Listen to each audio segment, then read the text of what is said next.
दोस्तों नमस्कार, मैं Pramod Pandey, agriculture research and rural development society का प्रेसिडेंट और आप लोगों का चहेता।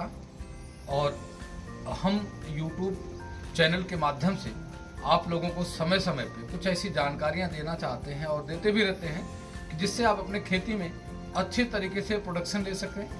और वर्तमान में एक सबसे बड़ा मुद्दा चल रहा है, भारत सरकार और इवन दुनिया के सभी बैंक इस पे काम कर रहे हैं, वर्ल्ड बैंक, WHO। और क्योंकि हमारी आबादी जो है पूरे भारत में तो 140-42 करोड़ ही है, लेकिन पूरी दुनिया में आबादी 800 करोड़ है, जो कि हम ग्लोबल रिपोर्ट का जो डाटा आता है उसमें पता लगता है कि 300 करोड़ लोग ऐसे हैं जिनको एक वक्त का खाना नहीं मिलता है। 150 करोड़ 200 करोड़ लोग ऐसे हैं जिनको एक वक्त का खाना मिलता है। बाकी 100, 150, 200 करोड़ होंगे पूरी दुनिया में जिनको 2 वक्त या 3 वक्त का खाना नसीब होता है। तो आपको जैसा पता है कि पूरी दुनिया में 5% लोग 20% पे और 20% लोग पूरे आपके लगभग 80% पे काबिज हैं। इस तरीके से हम अपने इकोसिस्टम की बात करें तो अगर हम अपनी प्रोडक्शन को नहीं बढ़ाते हैं या प्रोडक्शन हमारी नहीं बढ़ती है तो कहीं कहीं आने वाले समय में भुखमरी का शिकार होंगे। लोगों की जान जो है भूख की वजह से जाएगी। तो भूख की वजह से जान ना जाए, इसके लिए हमको क्या करना होगा? इसके लिए हमको अपने खेती करने के तरीके को बदलने पड़ेंगे। दोस्तों होता क्या है, हम केमिकल फर्टिलाइजर इस्तेमाल कर रहे हैं, केमिकल पेस्टिसाइड इस्तेमाल कर रहे हैं। उससे मोस्टली क्या होता है, सॉइल का जो स्ट्रक्चर है, जो फर्टाइल पार्ट है, वो डिस्ट्रॉय हो रहा है और उसको रीजनरेट होने में यानी दोबारा बीमार चीज को स्वस्थ करने में टाइम टेकिंग प्रोसेस लग रहा है। और हमारे पास या हमारी क्रॉप के पास इतना टाइम नहीं होता कि हम जमीन को साल भर 2 साल के लिए रेस्ट दे सकें। तो अगर रेस्ट देते हैं तो हम भूखे खुद मर जाएंगे। इसलिए जो है हम जमीन के अंदर कुछ कार्बनिक तत्वों का प्रयोग करके यानी जैविक तत्वों का प्रयोग करके हम जमीन को फर्टाइल बना सकते हैं, जिससे हमारी मिट्टी की उपज सबसे बढ़िया हो। और उसके अंदर एक साथ में हम श्री विधि का इस्तेमाल करेंगे कि जैसे वर्तमान में बहुत सारे लोगों ने इसका उदाहरण प्रस्तुत किया है कि हम वर्मी कंपोस्ट भी लगा रहे हैं, साथ में प्लांटिंग भी कर रहे हैं। तो उसका जो वेस्ट पानी निकल रहा है वो पानी कहीं न कहीं पौधों में जा रहा है, उससे पौधे भी ग्रो कर रहे हैं और ऑर्गेनिकली सर्टिफाइड भी हो रहे हैं। तो इसी तरीके से हम जैसे आलू ले रहे हैं तो बीच में प्याज ले सकते हैं, टमाटर भी ले सकते हैं, भिंडी भी ले सकते हैं। श्री विधि के हिसाब से, सीजनल फ्रूट के हिसाब से हम कंटिन्यू चल सकते हैं। हम जोताई का खर्चा को रिड्यूस कर सकते हैं। हम उसमें अंदर वीडिसाइड का प्रयोग कम करके अपने खर्चे को बचा सकते हैं। हम उसके अंदर जो बायोलॉजिकल फैक्टर्स में आते हैं, नीम बेस्ड, आक बेस्ड और कई अदर चीजें आती हैं, तंबाकू बेस्ड मटेरियल का इस्तेमाल करके हम केमिकल इंसेक्टिसाइड और पेस्टिसाइड का प्रयोग बिल्कुल कम करके अपने खर्चे को सेव कर सकते हैं और यील्ड को बढ़ा सकते हैं। तो हमारा जो फोकस होना चाहिए वो खेती में उपज को किस तरीके से आगे बढ़ाएं। जैविक खाद में ऐसी क्या चीजें होती हैं जिसकी वजह से हमें केमिकल से बेहतर बनाती है वो। और ये जो एक मिथ है कि ऑर्गेनिक खेती करने से प्रोडक्शन कम हो जाती है या ऑर्गेनिक खेती करने से हमें लाभ कम मिलता है।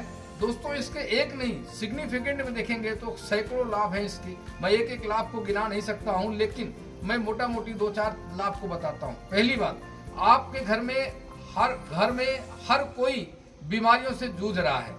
किसी को डायबिटिक है तो किसी को नी पेन है तो किसी को बाल झड़ रहे हैं तो किसी को विटामिन डी की कमी है। इस तरीके के बहुत सारे रोग हैं। हम द्वारा अगर फूड बैलेंस हो तो ये बीमारियां हट जाएंगी। तो जो बीमारी में यूज होने वाले पैसे हैं उस पैसे को आप सेव कर सकते हैं। तो पहली इनकम आपकी यहाँ हुई। दूसरा, अगर आप स्वस्थ हैं, बीमार ही नहीं पड़ते हैं, तो आपकी स्टेमिना स्ट्रांग रहेगी। तो आपकी जो लाइफ सर्वाइवल है, जैसे अभी इस पर गवर्नमेंट ने हम 60 से 70 साल रखा हुआ है, हम करें आप 100 ईयर अक्रॉस भी जा सकते हो। दूसरा, प्रोडक्शन कभी कम नहीं होता है, ये तो एक मिथ है। आप ऑर्गेनिकली जब भी प्रोड्यूस को उत्पादित करते हैं आप हमेशा ग्रोथ की तरफ जाते हैं, कभी भी ये कम ही नहीं होता है। तो आप अच्छे एक्सपर्ट की सलाह लें, आपके नियरेस्ट जो डॉक्टर होते हैं उनसे बात करें और उनके साथ डिस्कस करें कि सर हमको अगर कॉपर पीना है तो हम कैसे पिएंगे, अगर हमको आयरन खाना है तो हम कैसे खाएंगे। गोलियों के रूप में आयरन खाने के बजाय आप तवे पे हफ्ते में 2 दिन, 3 दिन, 4 दिन और संभव हो सके तो भुजिया सब्जी डेली बना के खाइए।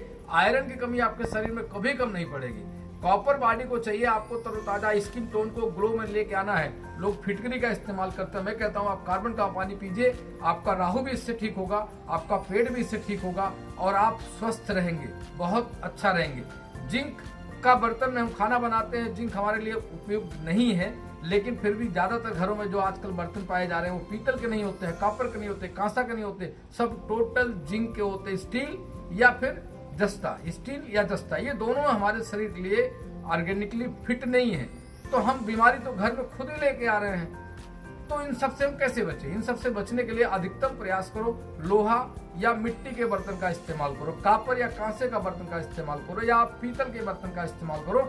इससे भी आप 100% स्वस्थ हो सकते हो, दवाइयां आपके घर से बाहर चली जाएंगी। डायबिटिक से बचने के लिए आपको रोज डेली नंगे पैर कम से कम 5 किलोमीटर, 3 किलोमीटर, 2 किलोमीटर, नहीं तो घर के अंदर ही जमीन पे जहां मिट्टी के संपर्क में आप आइए, क्योंकि हमारे बॉडी का जो मैग्नेटिक कॉन्टेक्ट होता है, सॉइल और चुंबकीय जो तत्व होते हैं, अगर हम नंगे पैर जमीन पे घूमे, डेली 2 घंटा घूमे, हम गारंटी के साथ कहते हैं, आप किसी डॉक्टर के पास आपको जाने की जरूरत नहीं है, आप स्वयं में भी स्वस्थ हो सकते हैं। इसलिए प्रकृति ने हमको संपूर्ण एक वरदान दे रखा है। अगर हम प्रकृति के नियमों का पालन करें तो हम कहते हैं कि दवाइयां हमारे घर में कभी आएंगी ही नहीं, और हमें दवाइयों के बारे में कभी सोचने की जरूरत ही नहीं है। हम अगले वीडियो में इससे और भी रोचक जानकारी लेके आएंगे। आप कमेंट सेक्शन में जा करके अगर मेरी कोई भी बात आप लोगों को ऐसी लगी हो कि इस पे और ज्यादा जानकारी चाहिए, विस्तृत में जानकारी चाहिए, तो आप कमेंट सेक्शन में लिखिए, हम उस पर भी जानकारी निकाल के आपको देंगे। आपका शुभचिंतक प्रमोद पांडे। जय हिंद।